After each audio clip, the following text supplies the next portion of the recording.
আমার চ্যানেলে সবাইকে ওয়েলকাম।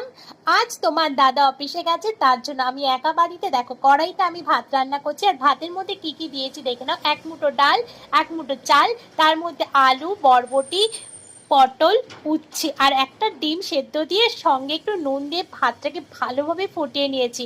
তারপর দেখো, আমার ভাত রেডি হয়ে গেছে। আমি কিন্তু থালায় বেড়ে নিলাম। আর সঙ্গে নিয়েছি কয়েক টুকরো শসা, আর ডিমটা ভালো করে ছাড়িয়ে নিয়ে এসেছি। আর এক চামচ আমি দিয়ে দিলাম এর মধ্যে হচ্ছে ঘি। আর এই ঘিটা দেবার পরে ভাতটা আরো সুন্দর হয়ে গেল, ভীষণ সুন্দর গন্ধ বেরোচ্ছে। আর এরকম ভাতের সাথে না আমার মাছ মাংস একদমই পছন্দ হয় না। আমাকে যদি কেউ বলে না মাছ মাংস খাবে না, তুমি এরকম ভাত খাবে, আমি কিন্তু এই ভাতটাই বেছে নেবো। চলো, ভাতটা খেতে তো আমার ভীষণই ভালো লাগছিল। আর তারপর চামচিটাকে সাইডে সরিয়ে রাখলাম। নিজের হাতে খেতে কিন্তু সত্যি বেশি ভালো লাগে। তারপর কুসুমটাও আমি সাইডে সরিয়ে রাখলাম। তারপর পুরো ভাতটা কিন্তু আমি এই সেদ্ধ দিয়ে পুরো খেয়ে নিলাম। তোমাদের কার কার এরকম ভাত খেতে ভালো লাগে আমাকে একটু জানিও।